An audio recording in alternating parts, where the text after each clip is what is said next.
Hello, welcome to this video on capital gains tax and holdover relief. So, holdover relief is essentially about buying a wasting asset. Normally in capital gains tax we talk about rollover relief, where you sell one business asset and you buy another business asset and the gain from the sale of one is rolled into the other. This is holdover relief, okay? So instead of rollover, we're talking about holdover. And that's because we're talking in this video about buying a wasting asset. It's very simple, very straightforward. Let me just take you through it. So let's start at step one. So this chap, let's say his name's John, and he has some showrooms from which he runs his business.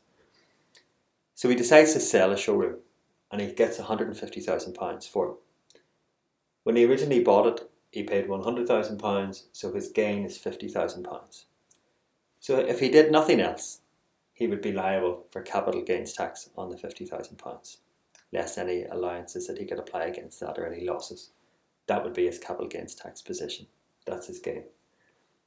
But he decides he's going to take the proceeds and he's going to buy an asset.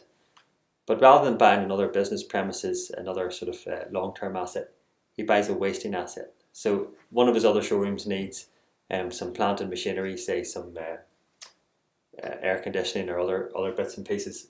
So he buys this asset for £150,000. He buys plant and machinery, which is a wasting asset, which means it has a life of less than 60 years, and he buys it for £150,000. So he sold the original showroom for £150,000, and he has reinvested all of that money into this new wasting asset. So all of the proceeds have been reinvested. So he gets full holdover relief.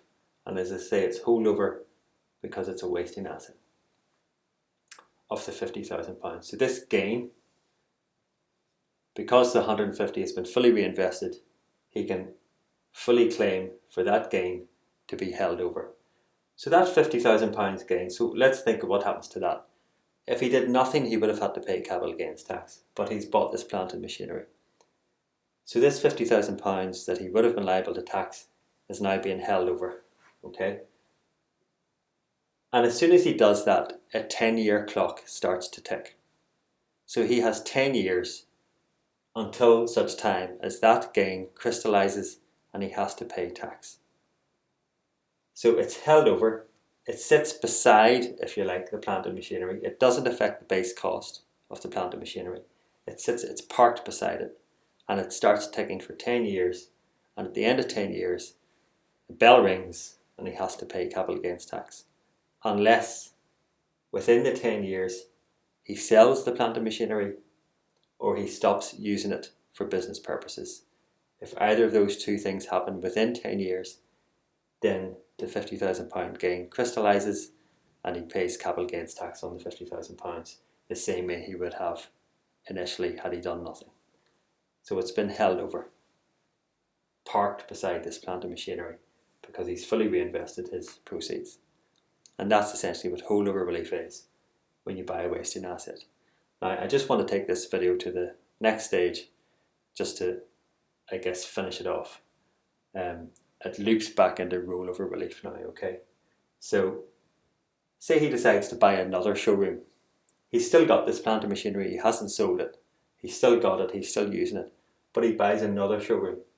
What he can then do is he can say, that £50,000, I want to put that against this new showroom and take it out of this plant and machinery holdover.